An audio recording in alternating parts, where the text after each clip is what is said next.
You're watching How Leap. Let's see how to fix the wallpaper limit reached error on your iPhone. This error appears when you try to add more photos to your photo shuffle wallpaper than the system allows. The limit is typically around 100 photos. To fix it, you must reduce the number of photos in your shuffle album. Go to your iPhone's settings, then wallpaper. Tap on your current photo shuffle wallpaper. At the bottom, tap Shuffle Frequency or Customize. Tap on the Photo Album section, which shows the current album name or photos. You will see a list of selected photos. Tap Select in the top right. Now tap the photos you want to remove from the shuffle.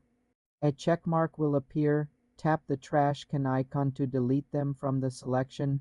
Confirm the removal. You need to stay well under 100 photos.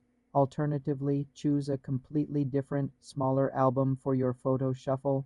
After removing photos, tap Done, then Add to Save. If the error persists, restart your iPhone. As a last resort, remove the photo shuffle wallpaper entirely and set a new one. For more simple iPhone troubleshooting, subscribe to the channel.